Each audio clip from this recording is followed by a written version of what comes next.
Audio Jungle.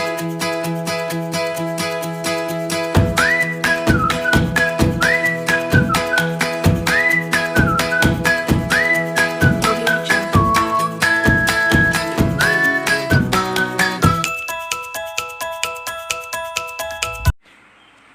Assalamualaikum warahmatullahi wabarakatuh. Perkenalkan, saya Erwin Jamnais dan teman saya Nurul Kamariah. Kami mahasiswi kuliah kerja nyata tematik adaptasi kebiasaan baru Universitas Trunojoyo Madura, kelompok 66. Di era new normal, kita sudah bisa melakukan pembelajaran secara luring. Akan tetapi harus memperhatikan dan mematuhi protokol kesehatan. Kuliah kerja nyata kali ini kami membuat media pembelajaran yang ranahnya siswa SMP atau MTS sederajat. Media pembelajaran yang kami buat yaitu berupa PPT interaktif yang sudah kami terapkan dengan metode team teaching di salah satu sekolah MTS Miftahul Ulum, Desa Gayam, Kecamatan Gayam, Kabupaten Sumeneb. Karena di sekolah tersebut pembelajaran dilakukan secara luring. Materi yang kita ambil yaitu kelas 9 semester 1 mengenai sistem perkembangbiakan tumbuhan. Jadi di video kali ini kami ingin memberikan solusi alternatif pembelajaran di era new normal.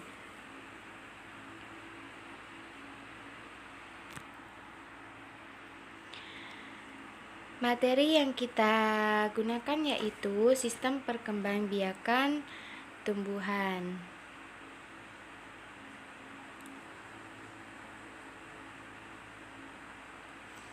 Adapun pokok bahasan yang akan dibahas yaitu yang pertama, reproduksi pada tumbuhan berbiji, yang kedua, reproduksi pada tumbuhan lumut dan tumbuhan paku, yang ketiga, ada teknologi reproduksi pada tumbuhan.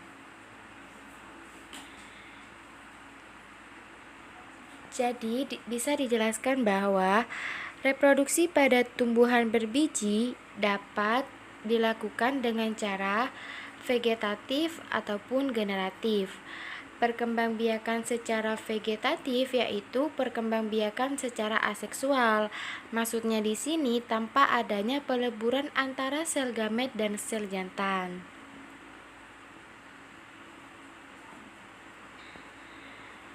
Adapun vegetatif itu dapat dikelompokkan menjadi dua, yaitu ada vegetatif alami dan vegetatif buatan. Vegetatif alami yaitu reproduksi pada tumbuhan secara alami, maksudnya tanpa ada campur tangan manusia.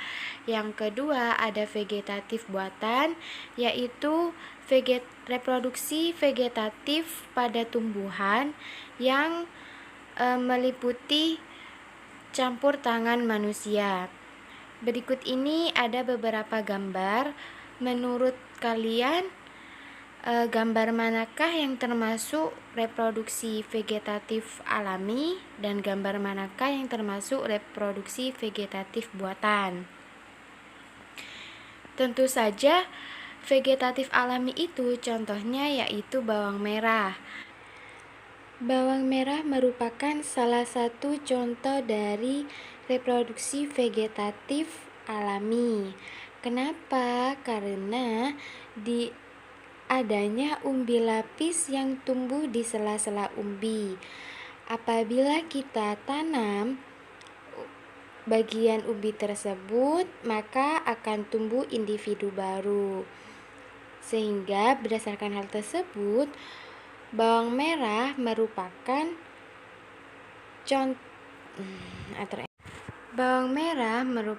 salah satu contoh reproduksi vegetatif alami karena adanya umbi lapis yang tumbuh tunas di sela-sela umbi. Nah, ketika kita menanam tunas pada umbi tersebut, maka akan tumbuh individu baru. Yang kedua yaitu cocok bebek. Kenapa cocok bebek ini dikatakan sebagai reproduksi vegetatif alami? Karena memiliki tunas adventif.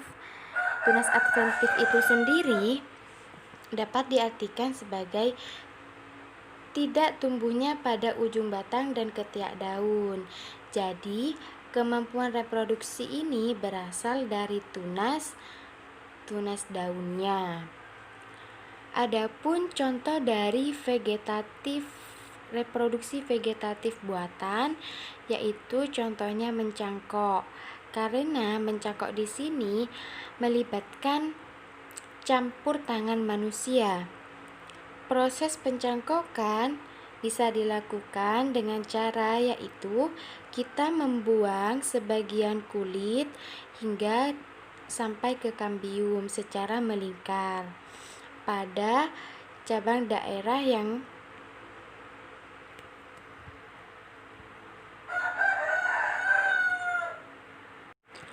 Adapun contoh dari reproduksi vegetatif buatan yaitu contohnya mencangkok. Karena kegiatan ini dilakukan oleh manusia sehingga sistem reproduksinya melibatkan campur tangan manusia. Kegiatan mencangkok di sini kita dapat dilakukan dengan membuang kulit hingga ke kambium secara melingkar. Nah, apabila batang yang terlingkar itu terluka, kemudian kita baluti dengan tanah dan dibiarkan sampai tumbuh akar, sehingga tumbuhlah individu baru. Yang kedua yaitu contohnya setek.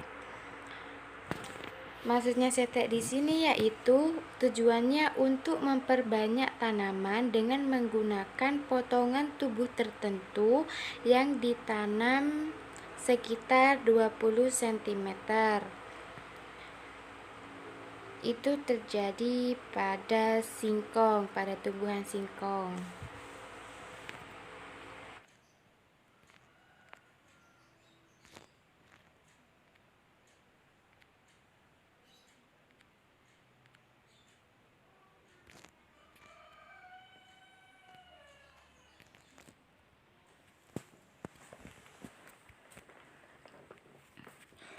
Selanjutnya yaitu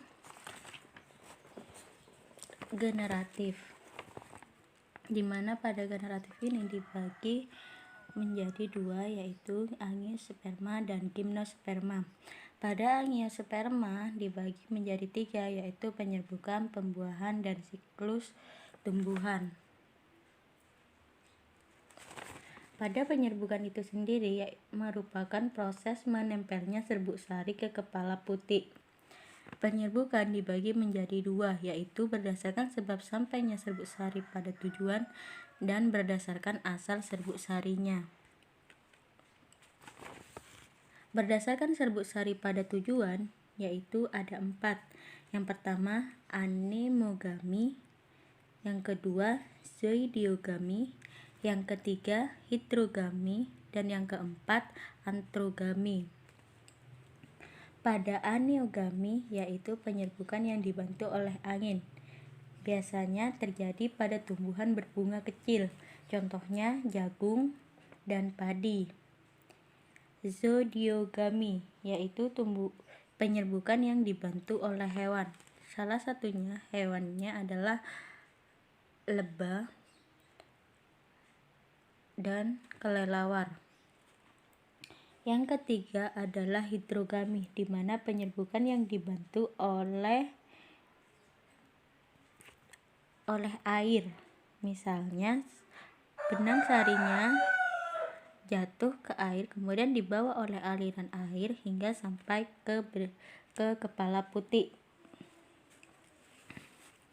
Yang keempat adalah antrogami, di mana dilakukan oleh bantuan manusia. Biasanya dilakukan pada bunga berumah dua, artinya dalam satu pohon hanya terdapat jantan dan betina saja. Contohnya adalah anggrek.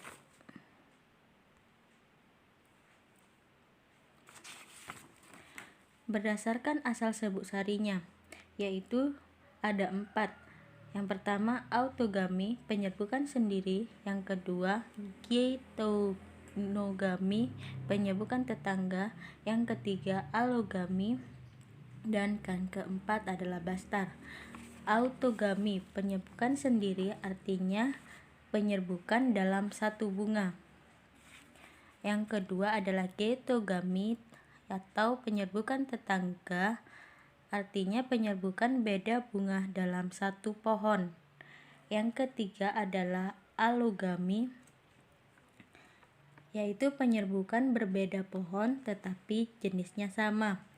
Yang keempat adalah penyerbukan secara bastar, penyerbukan berbeda jenis minimal memiliki sifat berbeda.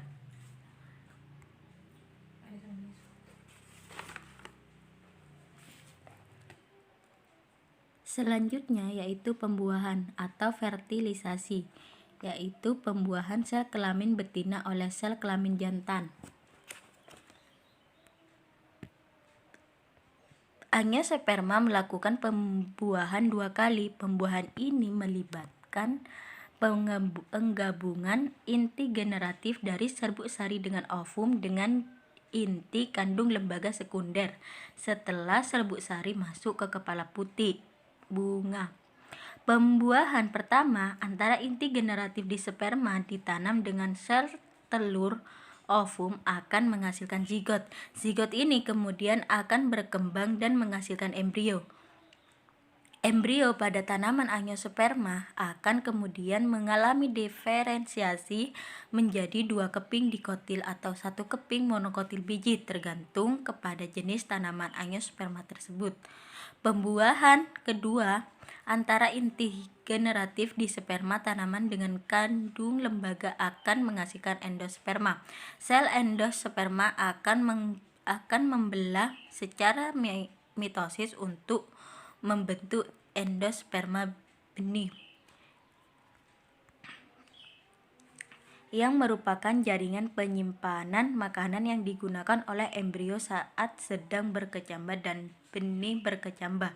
Biji angiosperma akan dormasi sampai mendapatkan ruang tumbuh yang cocok, seperti tanah yang subur. Setelah itu baru biji ini tumbuh menjadi tunas tanaman baru. Siklus hidup tumbuhan Angiospermae. Siklus hidup tumbuhan Angiospermae dimulai ketika inti sel kelamin jantan dan sel kelamin betina bersatu membentuk zigot. Selanjutnya, tumbuh dan berkembang menjadi tumbuhan Angiosperma dewasa. Selama hidupnya, tumbuhan Angiosperma melalui 2 tahap generasi, yaitu generasi gametofit dan generasi sporofit. Dalam siklus hidup tumbuhan Angiospermae, generatif gametofit bergiliran dengan generasi saprofit, sehingga dikatakan bahwa tumbuhan angiosperma mengalami pergiliran generasi atau metagenesis. Generasi gametofit adalah generasi penghasil gamet yang berupa sel spermatozoa dan sel telur atau gamet jantan dan gamet betina yang disebut juga dengan generasi haploid. Generasi gametofit dimulai ketika serbuk sari menempel kepada kepala putih dan membentuk bulu serbuk sari, kemudian menghasilkan 2 inti sperma yang haploid.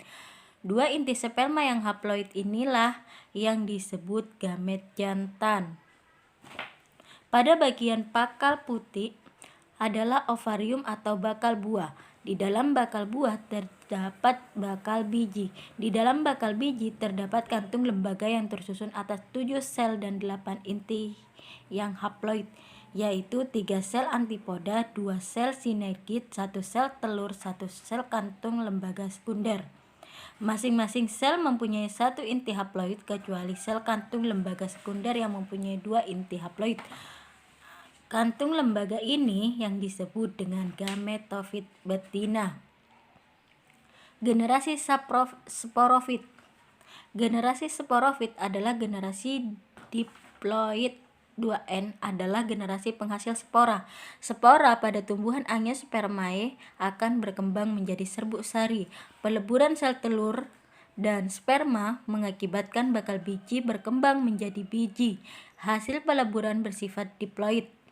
Biji akan tumbuh menjadi tumbuhan baru. Tumbuhan baru akan memiliki akar, batang, daun, dan pada suatu saat terbentuk bunga. Tumbuhan angiosperma dewasa bersifat diploid dan dikenal dengan generasi sporofit, penghasil spora.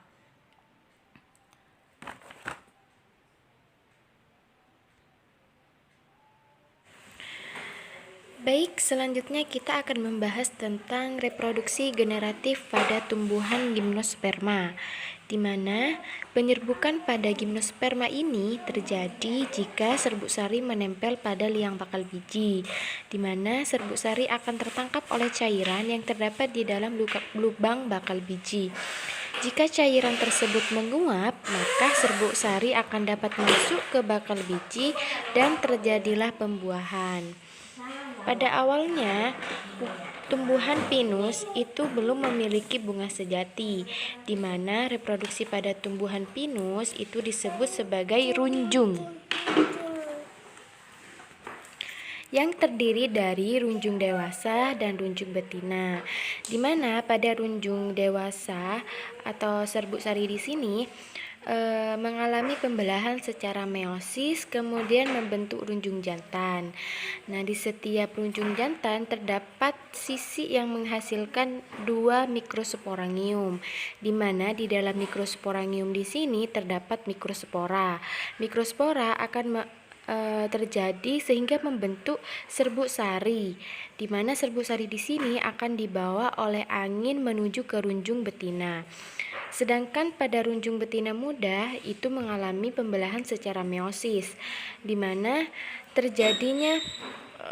terdapatnya sisi runjung betina itu terdapat ovul atau disebut sebagai megasporangium.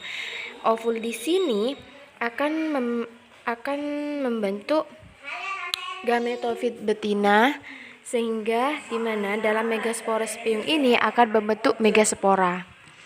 Sehingga disitulah terjadilah pertemuan antara serbuk sari dengan megaspora yang dihasilkan oleh megasporangium. Disitulah akan terjadi fertilisasi, kemudian akan membentuk nukleus sperma sehingga bersatu. Dari terjadinya fertilisasi tersebut akan membentuk zigot. Kemudian zigot akan membentuk runjung betina menjadi biji lagi. Kemudian dari kulit biji itu akan membentuk gametofit betina sehingga membentuk kecambah atau embrio. Setelah itu akan tumbuh individu baru.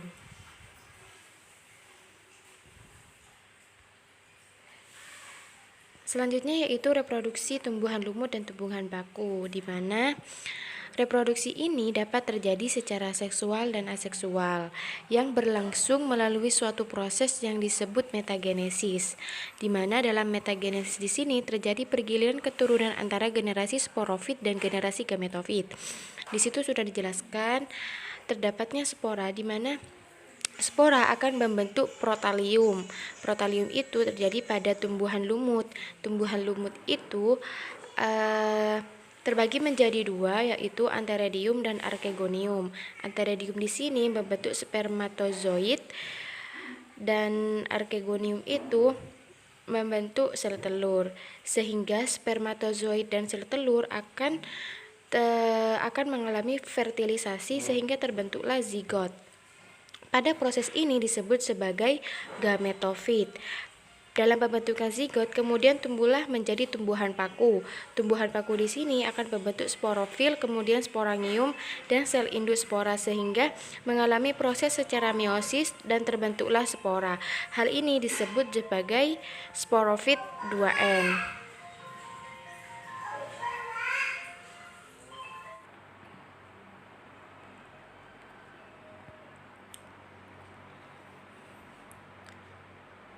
Selanjutnya adalah teknologi reproduksi pada tumbuhan, yaitu ada 3, hidroponik, vertikultur, dan kultur jaringan.